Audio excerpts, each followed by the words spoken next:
When you hear the sound of the bell, you know you're in the championship rounds with King Amin of Essex. Pardon my voice, is because I've been speaking the gospel of women's boxing, so pardon me.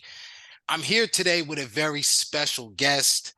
As I keep working on my craft, I run into fighters and contenders, prospects, veterans of the trade, and I'm blessed with the opportunity to sit here. I have the one, the only Jasmine, the animal, Artiga. Yes, Artiga. There we go. All right. Tampa, Florida's own. So before we get started, give your social Yes. media so they know how to get in contact with you and check you out. Yeah, you can definitely find me on Instagram at animal.boxing. I believe I'm on Twitter. I don't use it. Jasmine Artiga, just my full name. And then yeah, that's just kind of all I'm into. I'm not a really big social media. I'm on there, but uh We, yeah. as we talked about, we need it nowadays, right? It's the wave, right? Yeah, it's definitely the wave. So let's talk a little bit about that.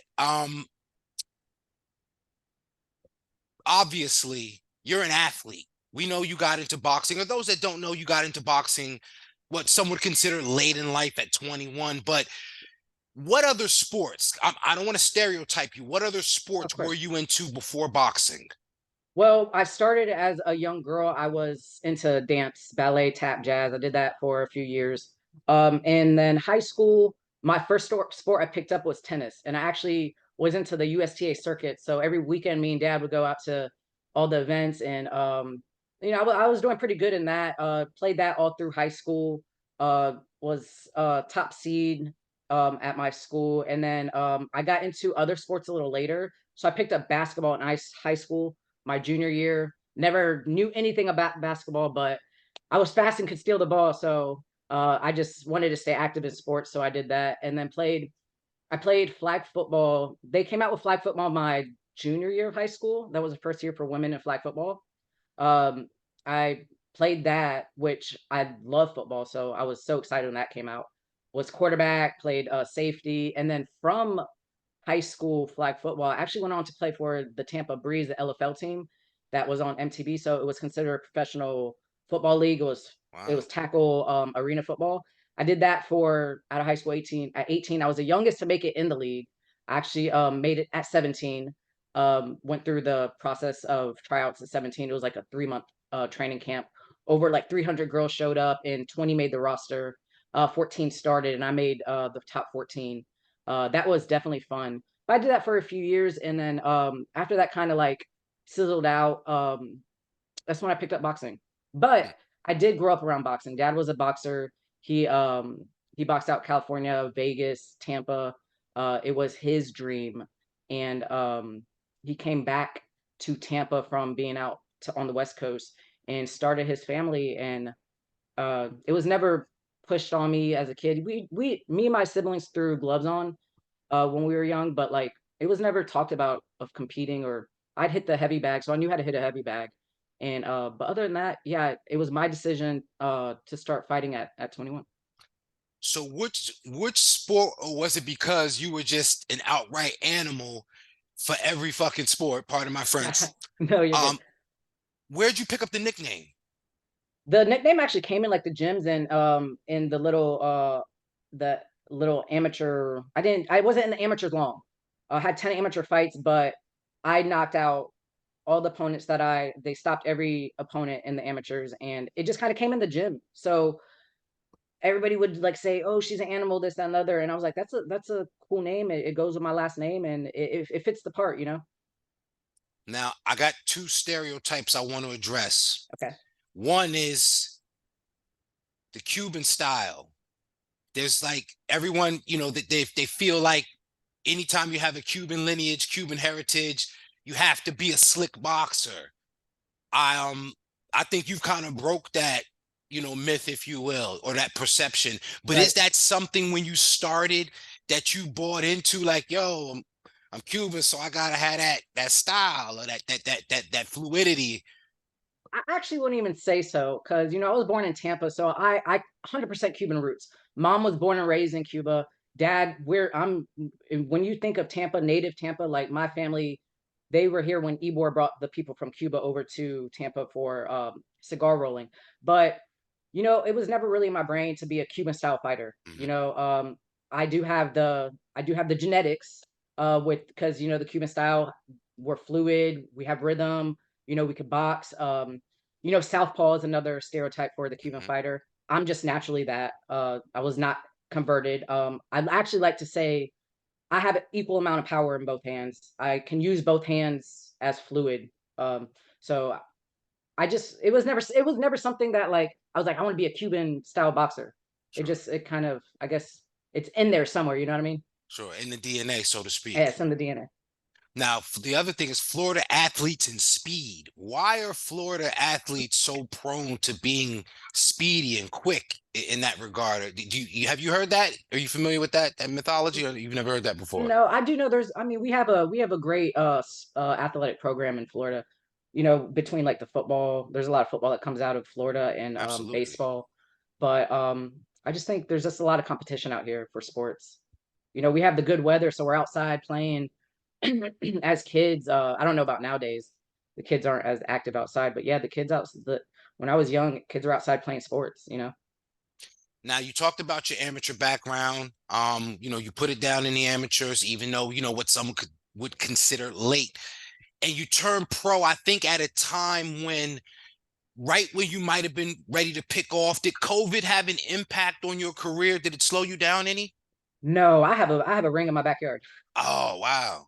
Yeah, yeah. I Man, live at home. I live at home, and dad trains me. So I when I say I live this sport, it's literally day in, day out. I wake up. So it really didn't stop anything, but honestly, just being either in an air conditioned gym or um it's just yeah, we when we couldn't just go to the local gym over here, we just pop in the backyard and do the same work. My road work didn't change. mm, I didn't gain a ton of weight, like I stayed pretty in shape. And I actually, to be honest, I think I benefited from COVID because I was able to really like zone in and focus one on one and not have a lot of people around me and really take the things that I because I lacked that experience a little bit before COVID just because I didn't have a big amateur career, and we were able to just really zone in on things that we needed to sharpen up back here. And I took that time and I spent the boring days training.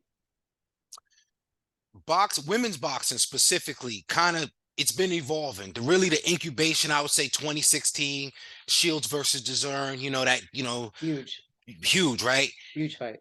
Was it that, or was it something else that made you believe that there was a long-term future for you in women's boxing? I mean, it's great that it's kicking off. I think I'm in the perfect timing of it. But nothing's ever really swayed my when me and dad stepped into the sport together, we stepped in the sport with world title dreams. So with that being said, I never came into it because oh, women are making money Mm, or women are getting exposure. I didn't care about exposure. I don't care about money. I want world title belts were still a thing. mm, When I had picked up boxing, world title belt, there was women's world title, and that's all I saw, and that's all I still see. mm. Great point. Great point. I appreciate you sharing that. I want to talk about some of when you became on my radar, and you defeated somebody that I know, not Okay. personally, but in my making the rounds in women's boxing.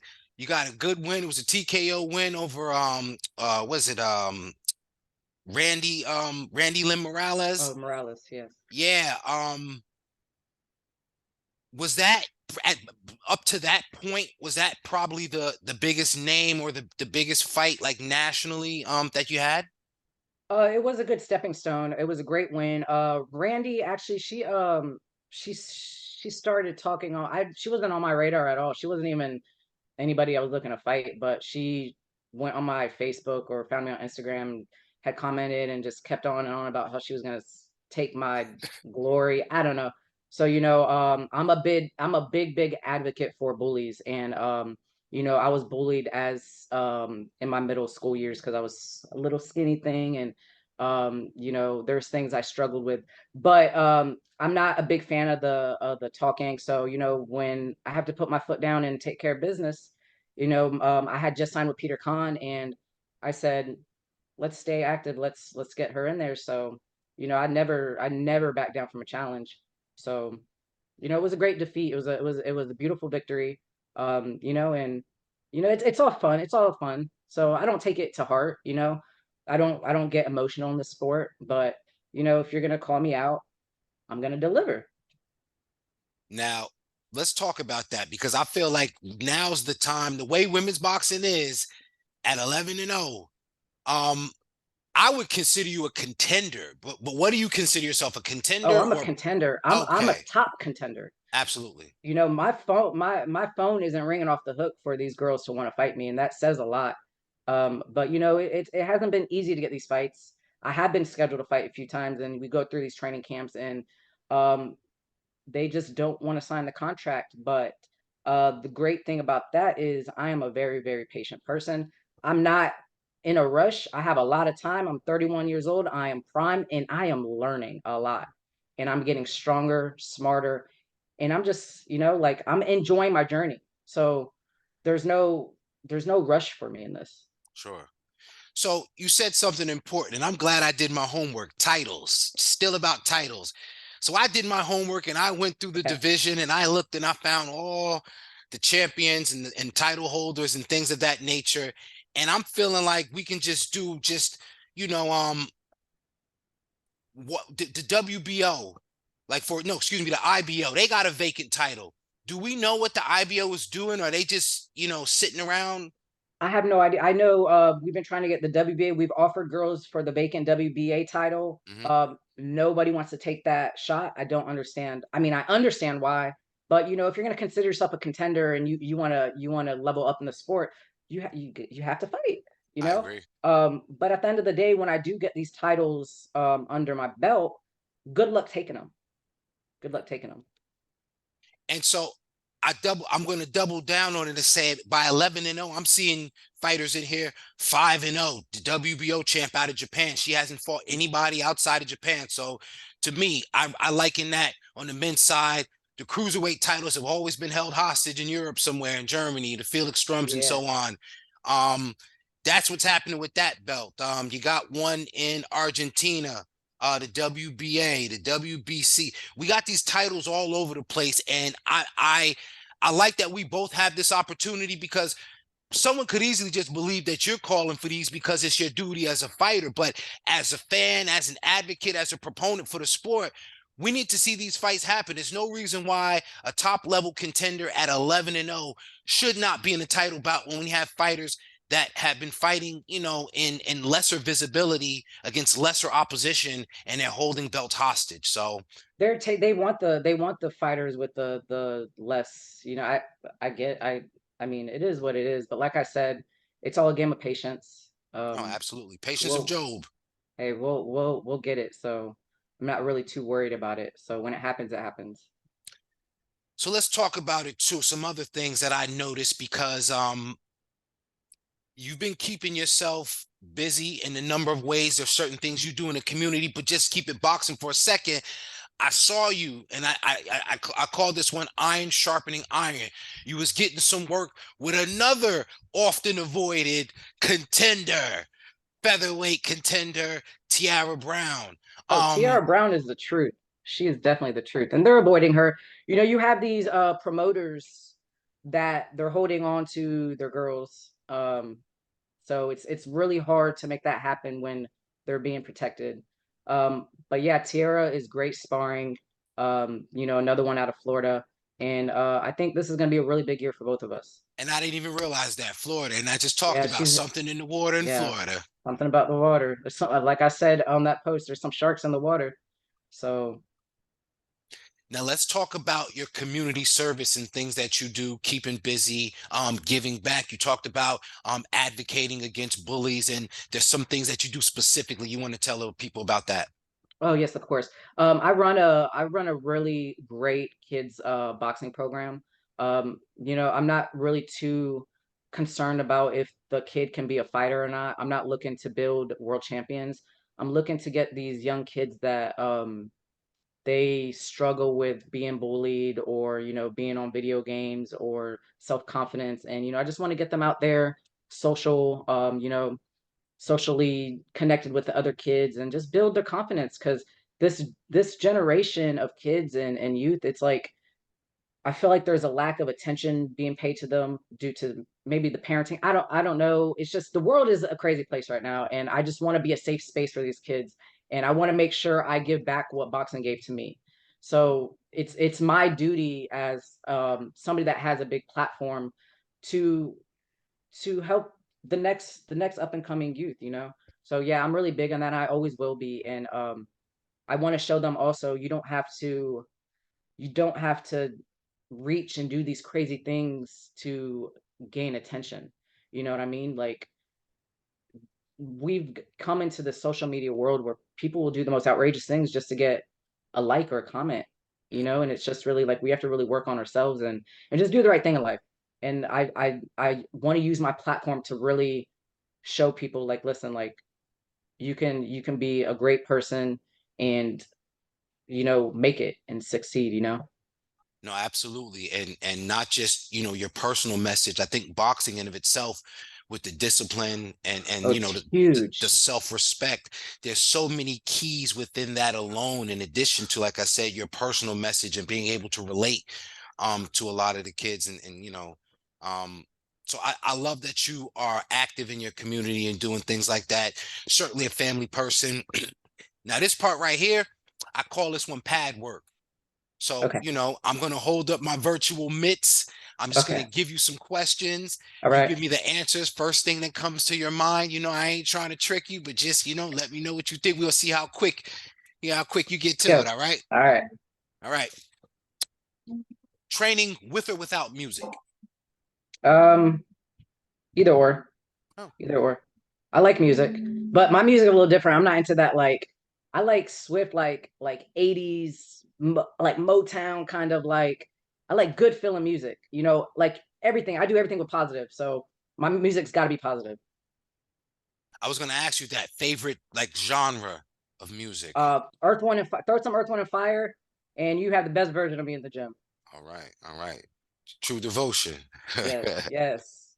All right. Your favorite place to train. Probably the boxing gym. I mean, I like the no air condition, hard middle of summer Florida boxing gym. Okay. Now, I'm probably going to lose on this one because I know you don't listen to these guys, but this is for the sake of Florida. Okay. Pitbull, Flow Rider, or Plies? Oh man. I like Plies. Old Plies. I like Plies. Um, but old Pitbull, I have to. Okay, I'm gonna go with old Pitbull just because like his when he first started and he wasn't in the club type of music, he like it was a lot of Cuban El Marie boat lift kind of stuff. So I like to listen to the original Pitbull. definitely, definitely. Now, I know about the nickname, but what's your favorite animal? My favorite animal is a dolphin. Just hilarious.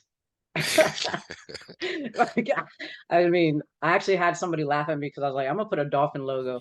But yeah, dolphin. But if we're talking about like a vicious, I like a wolf.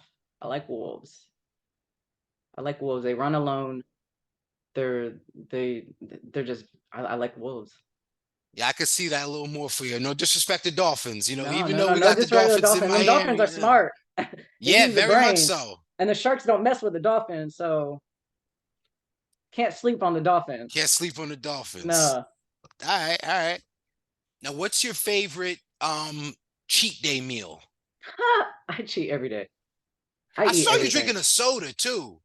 Like just Cherry Coke is my favorite, but in all honesty, I intake protein. So like steak, burgers, like I eat a lot all day. So, my body just needs it. You won't catch me with a little salad and I stay really close on weight. So um my genetics allow me to eat. I mean, you don't go into a football locker room and them guys are eating uh salads and Cliff Bars and yeah, no, they're eating good. Them boys are eating good. So, uh, I just I cheat meal every day. all right. No, I respect that. And the last one, because this is the only other individual I can compare you to fitness wise. Who Okay. would win in a pose-off, you or Jade Cargill, another Floridian, by way of Jamaica, of course? She's a beast. I don't know. I don't know how to pose. I'm not a bodybuilder, Sure. so she's got me on that. Okay. I don't is that what she does? No, no, but I She's just a know, wrestler, right? A yeah, WWE wrestler? and Yeah, no, no, no, yeah. from what I understand, I Look, think I'm she. not like I know like my body gives physique whatever vibes, but in all honesty, like I trained for performance, Mm, so like it just kind of comes with the territory, you know, genetics. My dad had a good build. My brother has an amazing build. My sister has a great build. So it's just genetics. It was handed down, and I worked my tail off. So it just it kind of I'm sculpted, I guess. But yeah, I train for performance, not looks. well, So I unf can't sit here and pose. I was not born in Artiga, so I got to work a little harder than everybody else. So So okay. Hey, listen, no, but I still got to put in the work. So sure, sure. just nothing comes easy in life, and that's one thing. I don't shy away from the work, and I actually I love putting in that dedication every day. And listen, for all your hard work, we're going to see it come to fruition. I want to thank you for joining me, but before we get about it, give the people your social media one more time. Yes, animal dot boxing on Instagram is where I'm most active. So you could find me on there. Twitter, Jasmine Artiga. And yeah, This was fun. I appreciate you. always Um, fun. Next time, we talk, maybe we'll have some more news. Maybe we announcing Yeah, most and new or definitely. something. But it was great to have you. Thank you for sharing your message and thank you for sharing your time with me. Thank you so much. All right. You have a good one. I'm heading to the gym now. I'm You trying too. to get like you. There you go. Me too. I just came from running, so now it's time to go to the gym. All right. Get some sparring Appreciate in. you. Thank you. Have a blessed one. You too. Thank you.